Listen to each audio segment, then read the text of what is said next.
an ultimatum. If I want a relationship to work, I have to get a desk job. That's a compromise, not an ultimatum. Well, whatever you want to call it, I shouldn't have said I would do it because it's unrealistic and I think unfair. You haven't recovered. I'm looking out for you. I'm going to be fine, I told you, but I can't sit behind a desk. I mean, especially not with this case. They might find the wrong person guilty of Lisa Now's murder. That might mean my mother. Your mom is going to be fine. We both know she's innocent.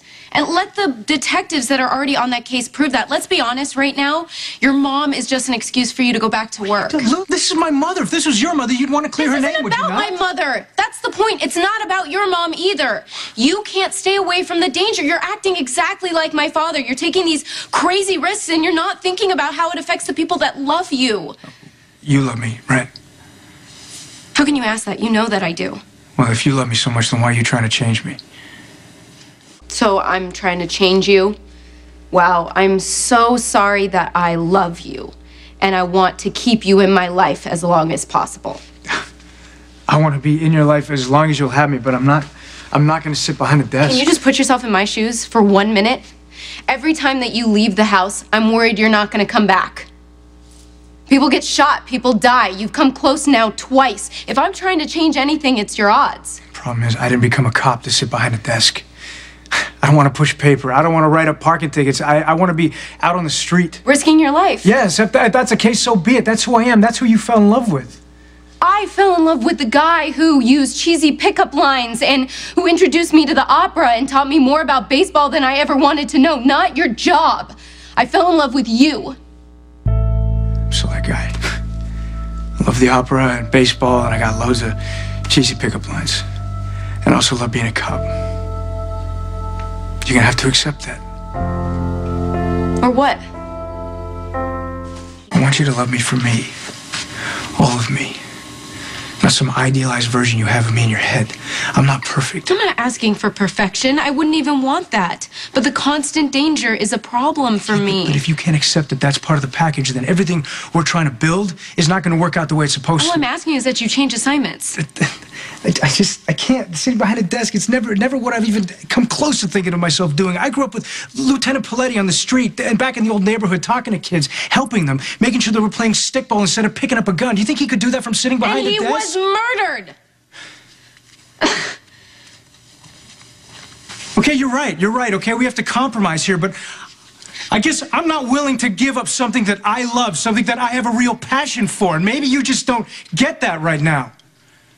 What is that supposed to mean? It means you've been focusing so much on your family's problems that you haven't paid attention to your own life, your own passions. I don't even know if you know what that would be right now. You think I'm not passionate about anything? I'm passionate about us, about our relationship, our love. I'm passionate about you. I'm sorry that's not enough for you. No, it's not good enough for you. Look, your passion can't be about me or your dad or your brother. It's got to be yours, something you love. It's okay. You can be selfish right now. It's necessary. Obviously. What about Crimson? I mean, you were happy there for a while. Crimson's a job. It's not me. Okay, great. You figured that out. Try and find something else, anything else, as long as it's about you and not me or your family or anybody else. So I'm a bad person for caring about my family and wanting to make sure they're okay. Isn't that exactly what you're doing with your mom right now? No, I don't think so, actually. I think it's different. How? I think it's a double standard. You're putting your life on the line to help your mom. And when I put my career on hold to help my family, it means I'm not passionate about anything. I think you're just focusing on the wrong things here instead of yourself. I'm worried about you. Well, you can worry about me when I'm bleeding out from a gunshot wound in the hospital. You act like I did that on purpose or something. You went back to work on purpose. You left your desk job on purpose. I never told you I would be satisfied sitting behind a desk. But you told me that you would do it for me until you were fully recovered. Because I told you what you wanted to hear, okay? I thought I could do it. I'm sorry, I can't. Well, you know, everybody told my mom what she wanted to hear for years, and they danced around the bad details because they were afraid she wouldn't be able to handle it. You're not your mother. Exactly, so stop treating me like I am. I'm not a delicate little flower. I don't need to be coddled or kept in the dark about what's really going on. Oh.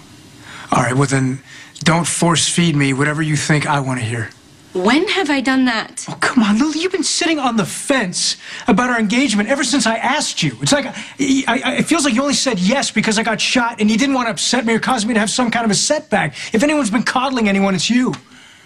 I said yes because I love you and I want to spend the rest of my life with you. But if you don't make changes, your life is going to be cut short. I don't go out looking to get shot, okay? Yes, it is a hazard of my job, but it rarely ever happens.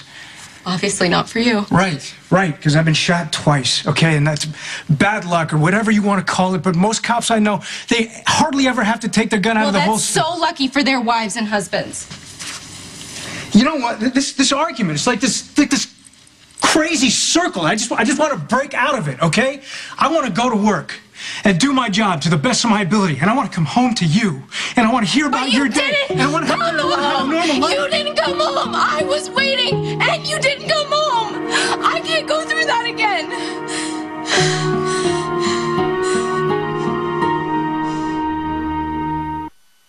You can't live your life by worrying about what might happen next.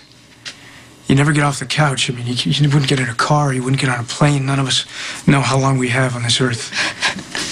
I realize that, but there are safer ways to live, which is why there are seatbelts in cars and planes, and there are crosswalks in the streets. That's why I carry a gun when I go into a dangerous situation. Dante, that's the thing about your job. You don't know when it's going to be dangerous. You're right. That stuff is out of my control, so you have to decide if it's something that you can live with. You're acting like I'm being unreasonable for wanting you to be safe. All I want to do is make the best of the moments that we do have. Okay, by living together and laughing with each other and loving and living every moment to the fullest. That's all I want to do. So this is going to be your way. I'm not going to argue with you anymore, Lulu. I love you and I want to be with you more than anything. But I can't change.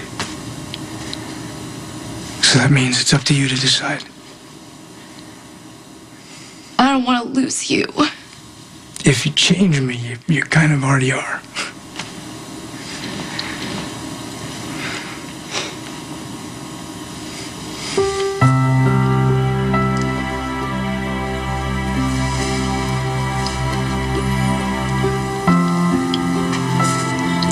Guess there's no need for any more ultimatums.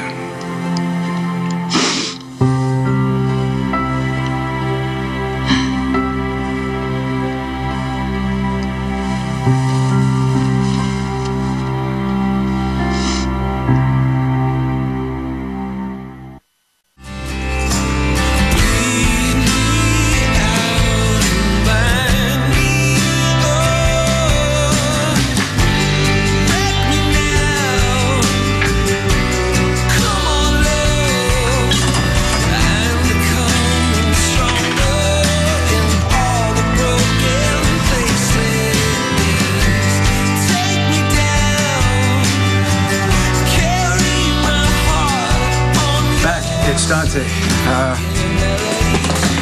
Look, I just wanted to thank you for putting me back in the Lisa Niles murder. My health is good. I'm ready to get back to work. So thanks.